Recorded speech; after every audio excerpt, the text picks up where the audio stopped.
சீவன் கொடுத்த வரம். கடவுள் இருக்கிறார், தெய்வம் இருக்கிறார் என்று நம்பியவர்களால் கோயிலும் கோபுரங்களும் குளமும் அந்த குளத்தில் உலகிலேயே மழைநீர் சேகரிப்பை உருவாக்கி இருக்கிறார்கள்.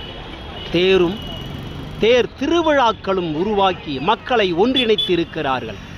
கல் சிலையாயிருக்கிறது, மரம் சிற்பமாக இருக்கிறது, ஓவியம் வளர்ந்திருக்கிறது, பாட்டு, கதை, கவிதை, நாடகம், நடனம், இசை, மேளம், தாளம், சிவ வாத்தியம் என்று ஏகப்பட்ட கலைகள் கடவுள் இருக்கிறார் என்று நம்பியவர்களால் உருவாக்கப்பட்டு வளர்க்கப்பட்டு இன்று வரை வளர்ந்து வருகிறது.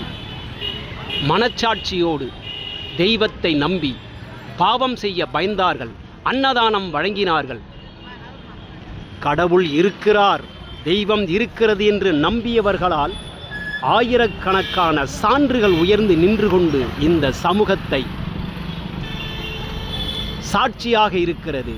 கடவுள் இல்லை என்று சொன்னவர்களால் இதோ இப்பொழுது நான் சொன்னதில் ஒரு சான்றாவது சொல்லுங்கள் பார்க்கலாம். கடவுள் இருக்கிறார் என்ற ஒரு வார்த்தையில் ஆயிரக்கணக்கான பலன்கள் இருக்கும்போது அதை நாம் முழுமனதோடு ஏற்போம். சித்தர்களின் ஆசீர்வாதத்தோடு சிவன் கொடுத்த வரம் எல்லோருக்கும் சொந்தம்.